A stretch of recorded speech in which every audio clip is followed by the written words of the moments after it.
Assalamualaikum dan salam sejahtera. Terima kasih kerana memilih channel ini. Sila pertimbangkan untuk tekan butang subscribe, like, komen dan share. Serta aktifkan lonceng notifikasi anda agar tidak ketinggalan dengan video-video terbaru dari channel ini. Right, malam ni insyaAllah bercerita sedikit. Wahab depresi disebabkan keadaan. Ni cerita habis lagi cerita Wahab ni. Ada cerita dia, ada cerita. Apa yang akan berlaku tu saya tak boleh nak cakap apalah. Sebab kita tengah tunggu. Tapi ada dengar ura-ura bahawa dia berkemungkinan akan mengemukakan kenyataan terhadap polis dan pendedahan akan berlaku. Siapa bagaimana apa semua, yang tu nanti lepas pendedahan tu lah. Sekarang ni kita ada cerita. Samsuri MB apa orang kata Terengganu ditawarkan mungkin menjadi Perdana Menteri di dalam Perikatan Nasional. Kenapa Muhyiddin Yassin tiba-tiba announce begitu? Dan kenapa Muhyiddin Yassin U-turn dalam tempoh hari sewaktu dia mengumumkan untuk tidak bertanding, tiba-tiba dia U-turn. Konsert seksi di Kelantan. Apa doa laknat Ustaz di Kelantan? Okey, saya dengar tadi Walaun tengah bicara dengan Yani di dalam TikTok berkenaan dengan perkara tersebut. Saya tertarik, saya nak naik, saya tak boleh nak naik. Tapi dia punya pusing tuan-tuan, hebat Dia punya pusing tu memang hebat. Tapi saya nak naik, saya biar mereka berdua yang bercakap. Kang saya naik jadi cerita lain pula. Jadi biar mereka berdua yang bercakap kan. Okey, terima kasih. Alright, so malam tu sebelum ini saya nak bawa sedikit mengenai isu yang dibangkitkan oleh MP daripada Batu dan beberapa MP lain berkenaan dengan meritokrasi. Okey, MPPH ikrar terus bangkitkan isu meritokrasi dalam pendidikan. Dua backbenchers kerajaan berikrar untuk membangkitkan isu mengenai kekurangan meritokrasi dalam sistem pendidikan Malaysia melalui peranan mereka dalam jawatankuasa parlimen mengenai pendidikan tinggi. Chow Yeo Hui, Pakatan Harapan Raup dan juga para bakaran P Batu pada sidang media bersama pemenang Anugerah Pelajar Diraja Navin Mutusami memetik angka terkini mengenai tawaran yang dibuat pemegang STPM untuk melanjutkan pelajaran dalam kursus kritikal. Secara khususnya, Chow memetik jawapan bertulis Timbalan Menteri Pengajian Tinggi Yusuf Abdal kepada soalannya bahawa hanya 2 pemegang STPM ditawarkan kursus pergigian pilihan mereka melalui permohonan UP online dalam tempoh 3 tahun lepas. Berdasarkan statistik, tiada seorang pun lepasan STPM pada 2021 berjaya dalam permohonan melanjutkan pelajaran dalam bidang pergigian, kata Chow. Selepas itu, setiap pelajar ditawarkan khusus pergigian untuk sesi akademik menurut jawapan bertulis itu. Bagi lepasan STPM yang memohon melanjutkan pelajaran dalam bidang perubatan, 10 tawaran telah dibuat untuk sesi akademik 21-22, 13-21-23 dan 16-23-24. Kita mempunyai jawatan kuasa pengajian tinggi parlimen. Oleh itu, kita akan bawa statistik untuk dibincangkan. Dia berkata, laluan alternatif pengajian tinggi melalui sistem matrikulasi masih mengekalkan kuota 90% untuk Bumiputera dan kemasukan selepas peringkat SPM adalah sangat kompetitif kerana utamaan diberikan untuk melanjutkan pelajaran ke universiti awam. Secara prinsipnya, walaupun kuota kaum di universiti awam telah dimansuhkan 20 tahun lalu, sistem matrikulasi yang bergantung kepada kuota kaum masih memberikan kelebihan tidak adil membawa keganasan struktur, kata Chow. Para bakaran pula berkata kegagalan kerajaan menangani isu itu akan menghakis keyakinan belia bukan Bumiputera. Perlu ada pembaharuan terhadap sistem pendidikan berdasarkan meritokrasi, katanya. Sementara itu, Navin yang ucapannya semasa majlis graduasi menjadi tular mengulangi kepentingan pembaharuan struktur kepada sistem pendidikan negara. Dia juga sekali lagi menceritakan kesukaran yang dihadapi pelajar bukan Bumiputera untuk mendapat tempat mengikut kursus mereka di universiti awam walaupun cemerlang dalam STPM. Baik. Komen saya mengenai perkara ini, tuan-tuan, dan ini bukan perkara baru yang saya perjuangkan daripada dahulu lagi. Bila kita menyentuh soal tentang ada kuota tertentu untuk kaum tertentu, dia sebenarnya bukan merujuk kepada kaum bukan Melayu saja di Semenanjung ni. Sebenarnya pada zaman saya dahulu pernah ada kuota even untuk Sabah dan Sarawak yang Melayu sekalipun. Maksudnya orang Semenanjung akan dapat lebih banyak kuota berbanding dengan Sabah dan Sarawak pada zaman saya. Saya tak tahu sekarang ini berlaku lagi ke tidak, tetapi itu berlaku. Ini sucks lah. Sebab saya ni orang Sarawak, kami berada dalam lingkungan itu. Now, dia macam ni. Kenapa kita kena ada kuota? Itu soalan saya. Kenapa kita kena ada kuota dalam pendidikan? Baik, argument yang biasa diberikan, dia macam ni. Argument yang biasa diberikan. Sebab kita ada limited place. Tempat yang terhad. Jadi kita kena mendahulukan kaum kita berbanding dengan kaum-kaum yang lain. Soalan saya, kenapa tempat itu terhad? Itu soalan saya. Kita bukannya mempunyai penduduk 300 juta atau 3 bilion. Penduduk kita hanya lebih kurang 30 juta. Setiap tahun SPM leavers lebih kurang dalam 400,000. Ada yang berkata sebenarnya universiti kita tak cukup. Soalan saya, kenapa dia tak cukup? Itu soalan saya. Kenapa pendidikan kita tak cukup, tak mencukupkan? Dia bukan. Itu sebab itu saya kata kuota itu berlaku apabila terlalu limit. Dahulu kita faham, kita tahu terdapat banyak perkara yang menyebabkan universiti-universiti itu tidak boleh nak disediakan. Saya faham tahun 60-an, 50-an, 60-an, 70-an kita faham kota-kota itu ada, terutama untuk biasiswa, untuk kemasukan IPTA dan sebenarnya saya faham. Sekarang ini dia macam ni. Saya letakkan beginilah. Sebenarnya sewaktu zaman sebelum Perikatan Nasional memerintah, zaman UMNO memerintah dahulu, sebenarnya ada satu saya kata ada satu perancangan tau. Pada waktu itu menjadi kaya dengan pendidikan universiti. Apa yang berlaku adalah universiti-universiti tempatan dihadkan, universiti-universiti awam dihadkan Kemudian kerana apa? Untuk memberi laluan universiti-universiti swasta ni berkembang. Kenapa? Sebab di situlah ada kroni-kroni buat duit. Saya bukan kata semua universiti swasta ada yang bagus. Tetapi pada masa itu kalau kita perasan, universiti-universiti swasta, kolej swasta tumbuh bagai tumbuh bagai cendawan selepas hujan. Penuh macam-macam. Tawaran itu, tawaran ini. Dan kebanyakan yang tak dapat masuk IPTA, yang bukan Melayu, akhirnya diserap ke universiti-universiti swasta ini dengan bayaran kos yang tinggi. Dan saya boleh kata bukan semua mereka orang kaya. Kita kena faham, kau Cina, kau mesti kaya. Tak semestinya. Melayu pun ada yang kaya. Cina pun ada yang miskin. Dia bukan masalah tu. Sebab itu, pada awalnya saya nampak itu. Kuota itu diwujudkan atas tujuan nak menghidupkan universiti-universiti swasta pada waktu itu. Sebab nak bagi makan kroni-kroni pada waktu itu. Now, bila kita dah berubah kerajaan kena tengok lagi perkara ini. Is this still the things that going on? Bila kita menyentuh soal meritokrasi, bagi saya, bila seseorang pelajar itu layak, dia layak masuk ke IPTA tanpa mengira bangsa, kaum dan agama, asalkan dia rakyat Malaysia. Mana boleh kuota kita tak cukup. Siapa yang tentukan kuota? Siapa yang tentukan universiti? Tuan-tuan, ada kata UiTM itu hanya untuk Bumiputera dan Melayu saja. Tak apalah, bagilah UiTM Bumiputera Melayu, kita tak ada masalah. Saya singgung tentang universiti-universiti IPTA yang lain.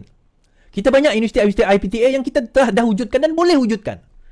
Kenapa kita hanya melihat kepada USM, UKM, UPM, UM dan sebagainya? Kenapa kita melihat hanya itu? Sekarang ini kita ada banyak universiti-universiti Malaysia yang sebenarnya juga boleh dikonsider sebagai IPTA atau sekurang-kurangnya separuh IPTA. Antaranya UIA, walaupun dia private school, tapi bagi saya some of it kita boleh letakkan sebagai public school, public university.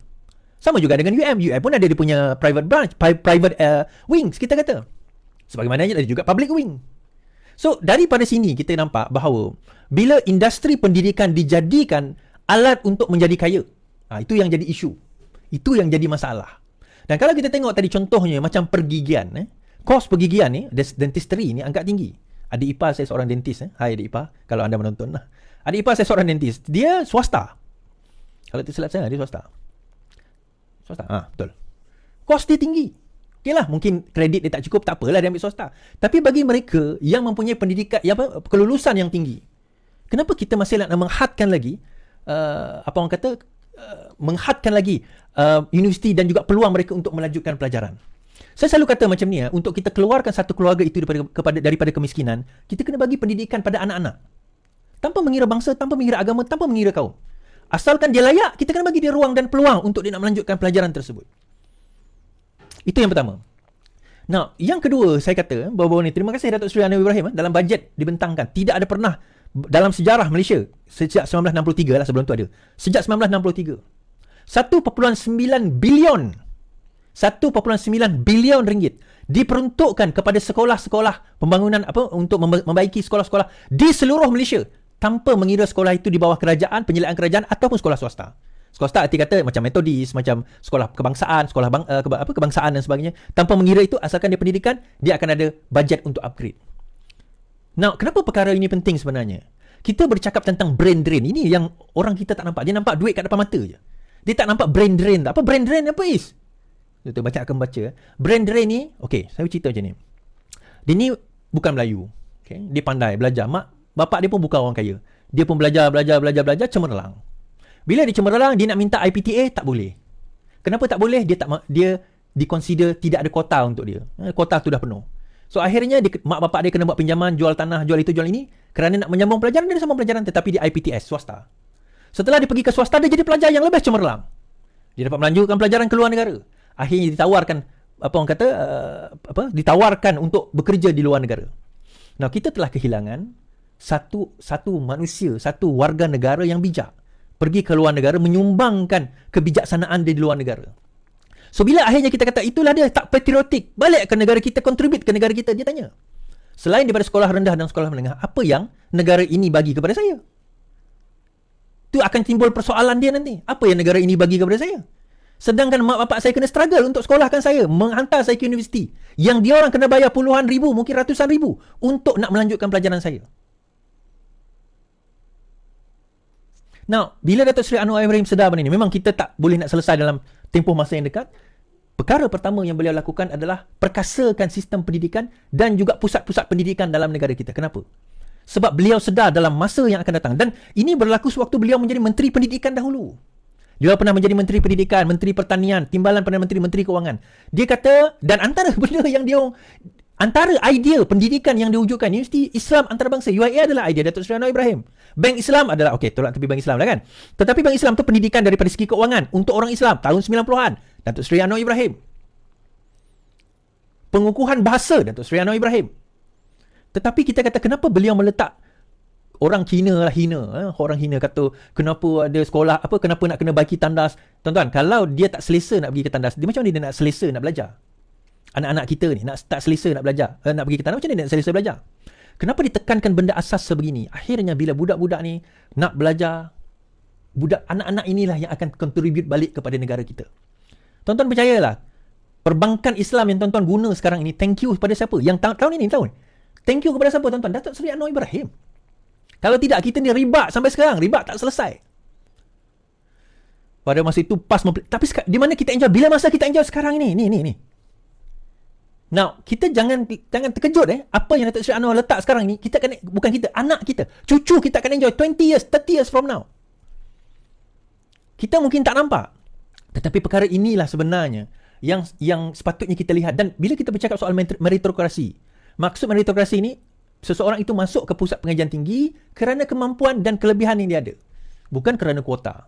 Sebab itu bila pembahas dari Sarawak, Syarif Pangkas hari itu sebut bahawa kita kena ada kuota untuk naik presiden bagi Sabah. Memang ada Sabah Sarawak ada, tapi kita kena bagi Sabah satu dan juga bagi Sarawak satu di dalam Parti Keadilan Rakyat. Saya tak setuju. Kenapa cikai sangat ke orang Sabah dan Sarawak ni sampai kena bagi kuota untuk nak jadi naik presiden? Apakah orang Sabah dan Sarawak ni tak mampu nak bersaing sendiri di peringkat pemilihan untuk nak jadi naik presiden? Bagi saya, kita orang Sabah dan orang Sarawak, terutama saya orang Sarawak, kita jangan malu Allah, kita kata. Kita jangan rasa kita underprivileged. Bagi saya, kalau kita nak sesuatu benda, kita usaha. Kita kena berusaha, bukan dengan menggunakan keistimewaan kita, privilege kita, kedaulatan, apa orang kata, bukan kedaulatan, apa dia panggil? Yalah, kita punya privilege kita lah. Ketuanan kita. Sovereignty, ketuanan kita. Kita gunakan alasan itu. Aku layak kerana aku orang Sarawak. Kerana aku Melayu. Sebab itu, kerana aku wanita. Bukan. Kita layak kerana kita layak. Tunjukkan kita layak. Buktikan dengan usaha. Itu pesanan saya pada anak muda. Kamu nak berjaya, kamu kena berani keluar dan berani gagal. Gagal sekali, cuba lagi. Gagal 2 kali, cuba lagi. Sehingga kita berjaya. Jangan assume kita boleh tengok live macam ni tiba-tiba, ramai lah kot ya, ribu view. It does not start tiba-tiba macam ni. Dia bermula dengan usaha, dia bermula dengan cuba-mencuba, bermula dengan ilmu, kita tanya orang, kita mengkaji. Fail, gagal, buat lagi, gagal, buat lagi. The reason kita berjaya adalah kerana kita gagal banyak kali. Think about that. The reason kita berjaya adalah kerana kita gagal banyak kali. Sebab apa? Daripada kegagalan itulah kita akan banyak belajar. Proses-proses, kita akan belajar kesilapan yang kita tahu, jangan ulang. Tetapi the moment kita bagi privilege, saya risau in the future, apa generasi yang kita nak hasilkan sebenarnya? Generasi yang bagaimana?